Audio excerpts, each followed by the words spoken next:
Oke bro, kita lanjut dengan pertanyaan, bisakah para pengkhotbah membantu manusia dengan cara tertentu? Mereka telah membantu manusia selama berabad-abad. Maka dari itu keadaan menyedihkan ini terjadi. Mereka telah membantu menciptakan sebanyak mungkin kebohongan yang tampak nyaman.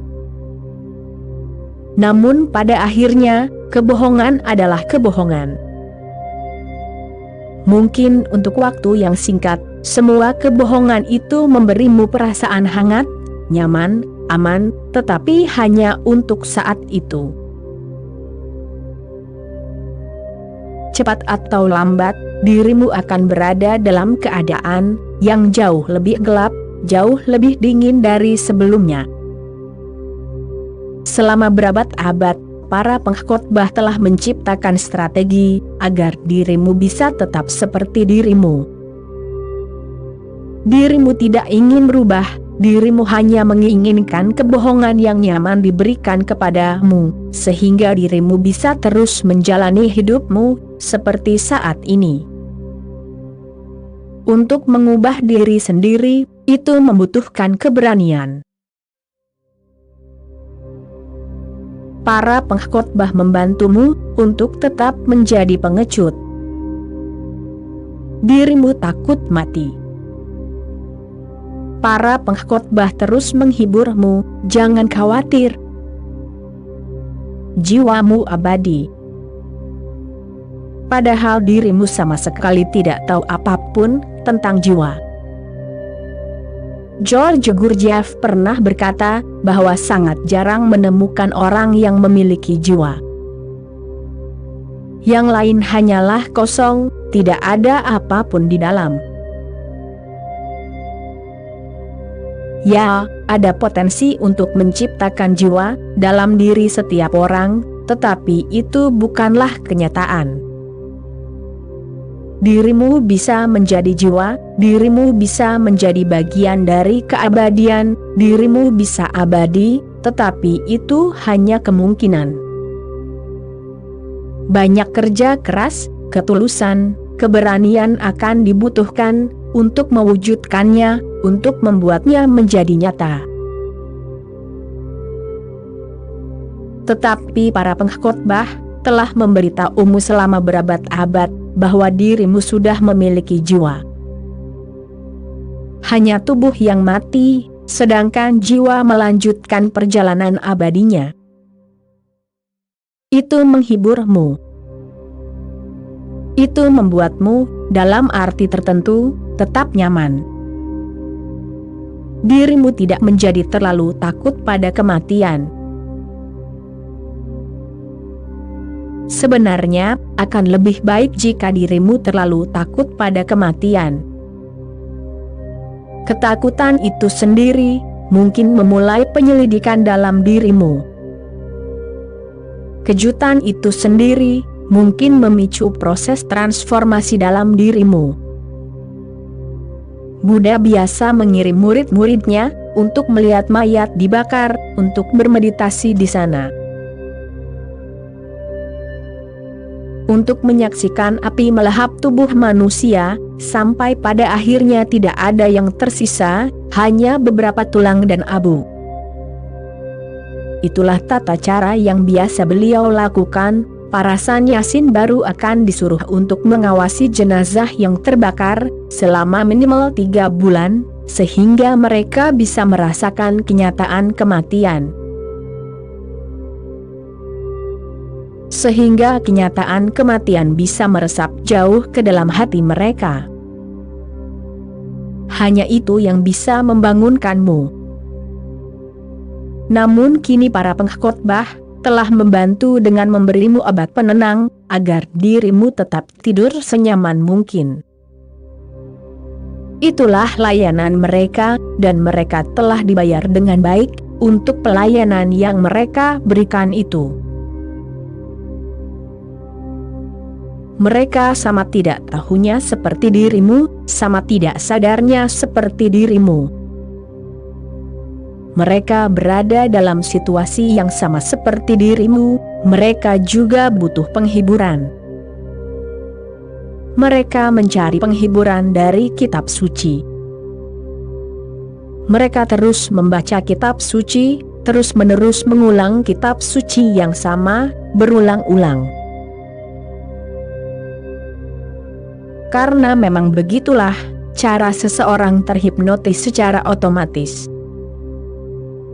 Pengkhotbah Kristen terus membaca Alkitab yang sama berulang-ulang, dan pengkhotbah Hindu terus melafalkan Gita berulang-ulang.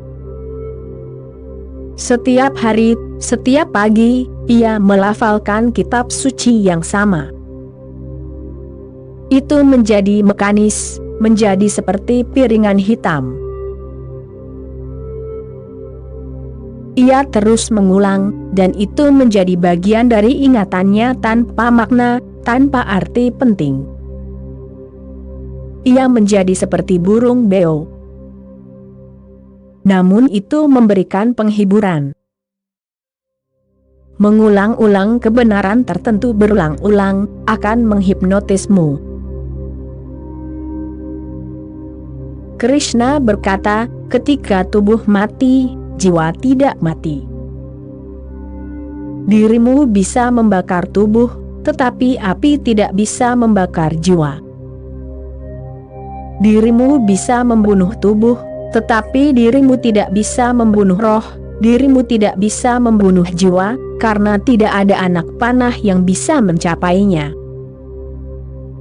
Tidak ada pedang yang bisa memotongnya. Tidak ada senjata yang bisa melukaiku, atau api yang bisa membakarku. Teruslah mengulanginya, lagi dan lagi, tahun demi tahun. Maka dirimu secara otomatis menjadi terhipnotis. Dirimu mulai mempercayainya, meskipun dirimu belum menciptakan jiwa apapun di dalam dirimu. Krishna benar, jiwa itu abadi. Tetapi pertama-tama, dirimu harus memilikinya. Itu belum ada di sana. Jiwa berarti kesadaran, jiwa berarti keterpaduan. Jiwa berarti bahwa dirimu tahu, melalui pengalamanmu sendiri, bahwa dirimu bukanlah tubuh dan bukan pikiran. Itu muncul hanya melalui menyaksikan mekanisme tubuh pikiran. Itu tidak diciptakan oleh pengulangan, pengulangan adalah hipnosis. Itu dialami dengan cara yang sebaliknya. Dirimu harus terbangun dari hipnotis, dirimu harus menjadi tidak terkondisikan. Dirimu harus melupakan semua kitab suci, dan semua pengkhotbah, dan dirimu harus melihat ke dalam dirimu sendiri. Betapapun menakutkannya itu, dirimu harus menghadapi interioritasmu. Para pengkhotbah membantumu untuk tetap berada di lingkar luar. Mereka tampaknya adalah teman baik, tetapi dalam perhitungan akhir, mereka adalah musuh terbesar. Bukan Adolf Hitler, Joseph Stalin, dan Mao Zedong yang merupakan musuh agama yang sebenarnya. Musuh yang sebenarnya adalah para pengkhotbah, Paus, Sankaracharyas, dan seterusnya. Mereka tidak tahu apa yang mereka lakukan. Bagaimana mereka bisa membantumu? Mereka hanya terus mengulang tradisi, menyerahkan konvensi kepadamu, konvensi kuno, tetapi sudah mati. Dirimu bertanya, bisakah para pengkhotbah membantu umat manusia dengan cara apapun? Ya, mereka bisa membantu dengan cara menghilang. Kita tidak lagi membutuhkan mereka. Manusia telah dewasa. Semua penghiburan ini tidak diperlukan. Kita membutuhkan orang-orang yang memberontak, bukan pengkhotbah konvensional. Kita membutuhkan para Buddha, orang-orang yang telah terbangun untuk membangunkanmu. Kita membutuhkan para Buddha, bukan pengkhotbah yang terus-menerus memberimu mainan baru untuk dimainkan. Dan mereka telah menciptakan mainan yang indah, tidak diragukan lagi. Mereka sangat pintar, licik. Mereka memiliki pengalaman selama berabad-abad dalam cara mengeksploitasi umat manusia, cara mengeksploitasi kelemahan umat manusia. Namun ingat, mereka tidak berbeda dari dirimu dalam hal kesadaran.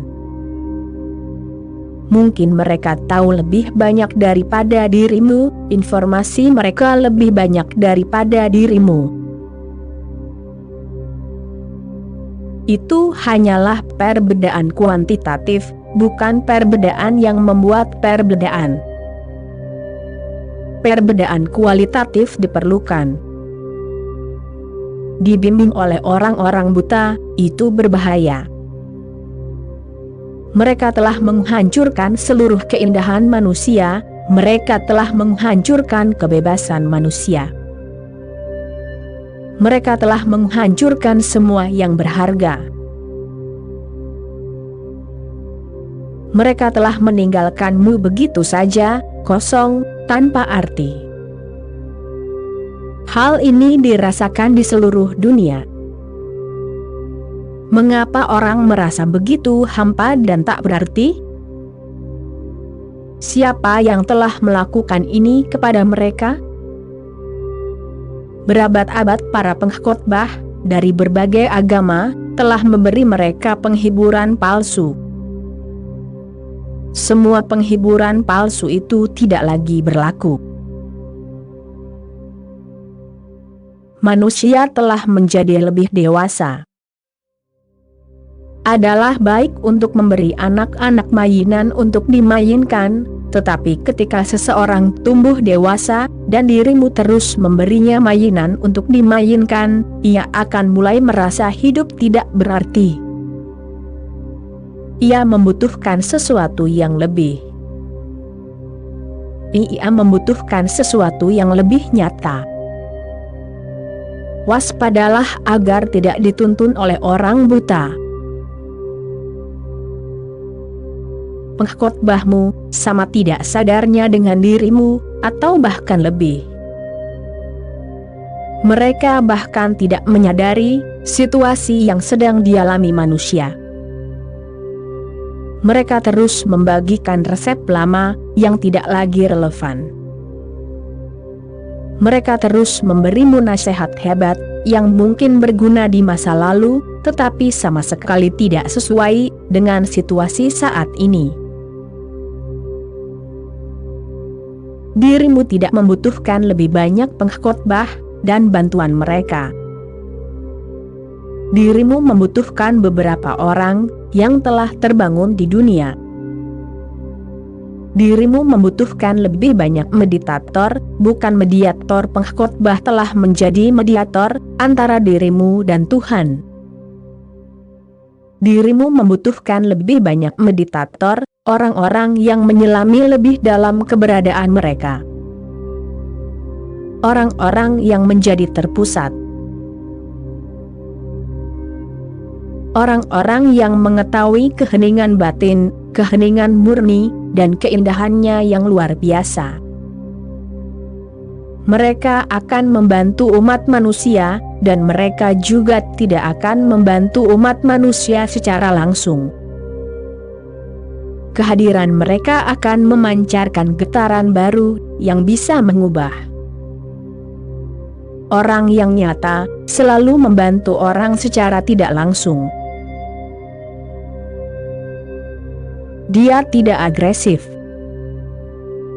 Dia tidak memerintahkanmu, lakukan ini, jangan lakukan itu. Dia tidak menghancurkan kebebasanmu dengan cara apapun. Dia hanya menjalani hidupnya dalam cahaya yang telah ditemukannya dalam dirinya sendiri.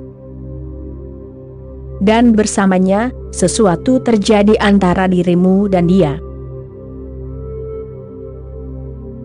Seorang master sejati tidak pernah menjadi pengkhotbah. Dan aku belum pernah mendengar tentang seorang pengkhotbah yang merupakan master sejati.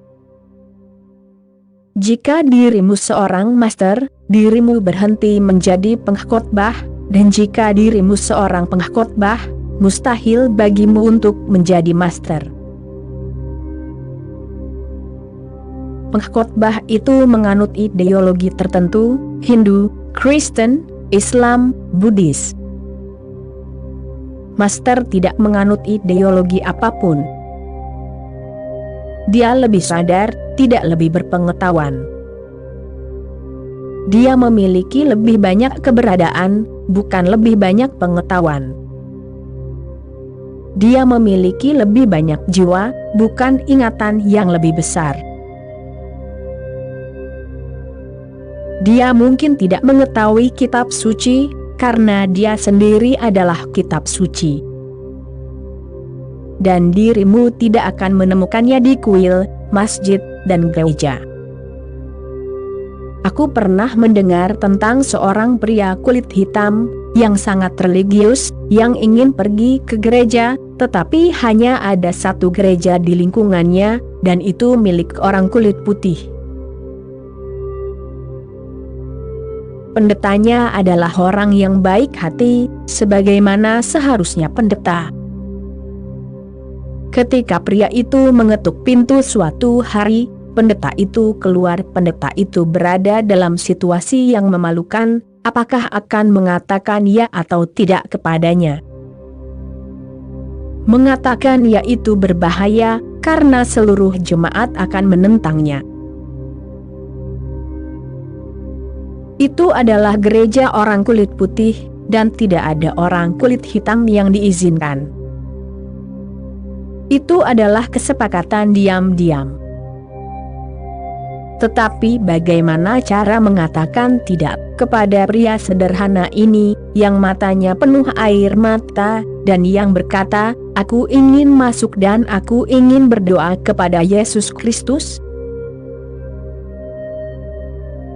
Tetapi pendeta adalah orang-orang yang licik. Betapapun baik mereka mungkin tampak di permukaan, jauh di lubuk hati mereka licik. Jika mereka tidak licik, mereka tidak akan menjadi pendeta sama sekali, karena profesi itu jauh lebih buruk daripada profesi lainnya. Pendeta itu segera menemukan beberapa strategi. Dia berkata, "Bagus, kamu bisa datang, tetapi tidak sekarang. Sucikan dirimu terlebih dahulu, baru doamu akan didengar." Itu adalah strategi yang halus. Tidak ada orang kulit putih yang pernah diminta untuk menyucikan diri terlebih dahulu, lalu masuk ke gereja. Dan siapa yang akan memutuskan kapan orang itu cukup suci? Itu terserah sang pendeta, dan dia selalu bisa berkata, "Kamu belum cukup suci." Orang itu kembali. Dia benar-benar memiliki hubungan cinta yang mendalam dengan Tuhan. Dia menangis dan meratap, dan dia berusaha dengan segala cara yang mungkin untuk tidak melakukan kesalahan apapun, untuk menghindari apapun yang bisa membuatnya tidak suci. Selama 3 minggu dia tinggal dalam pengasingan, berpuasa, berdoa.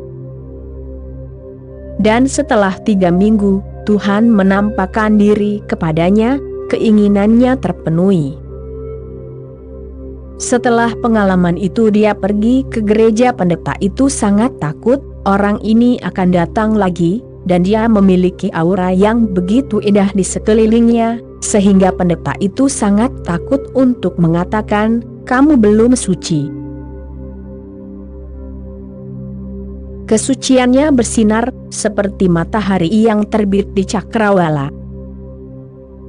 Itu begitu jelas di sana, sehingga menyangkalnya akan menjadi dosa, dan pendeta itu takut.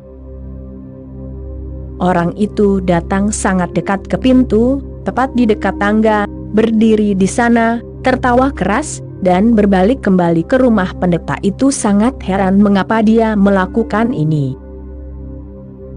Pendeta itu mengejarnya, menangkapnya dan berkata, "Mengapa kamu melakukan ini? Apakah kamu tidak ingin masuk ke gereja?" Pria itu menjawab, "Tidak, aku tidak ingin masuk ke gereja.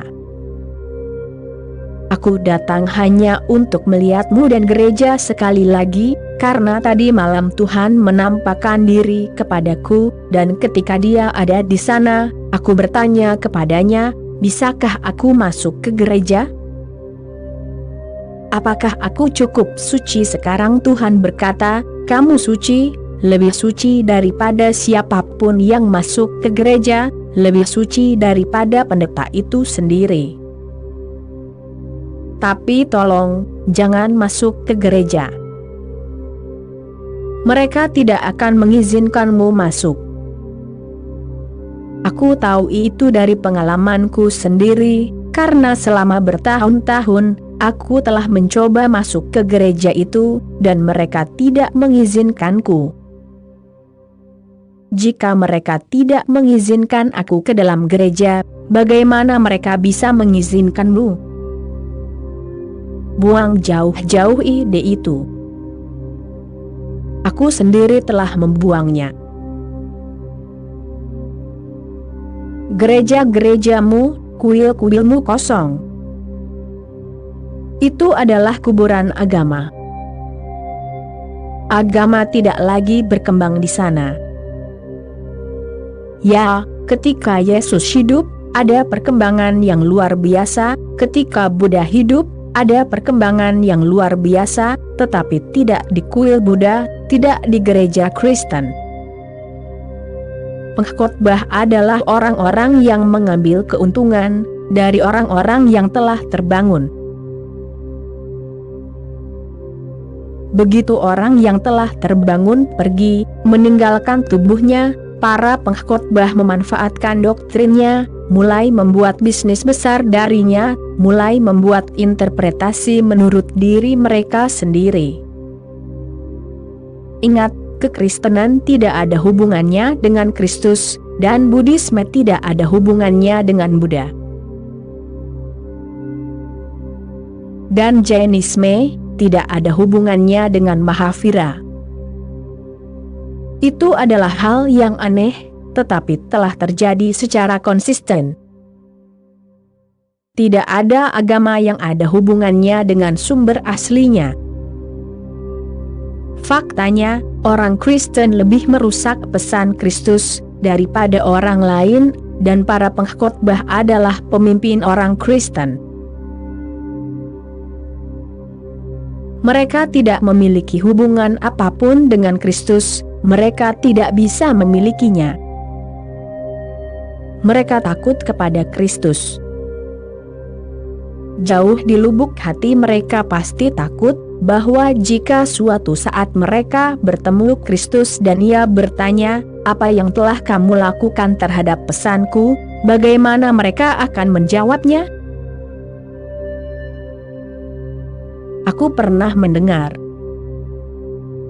suatu kali telepon berdering di ruang paus di Vatikan. Tidak ada orang lain di sana, sehingga paus sendiri yang mengangkat telepon itu. Telepon itu dari New York, dan pendeta agung dari New York itu gemetar, suaranya gemetar. Ia berkata, "Dengarkan. Percayalah padaku, seorang pria telah datang ke gereja, dan ia tampak persis seperti Yesus Kristus. Apa yang harus aku lakukan sekarang? Paus merenungkannya beberapa saat dan kemudian berkata, berpura-puralah sibuk.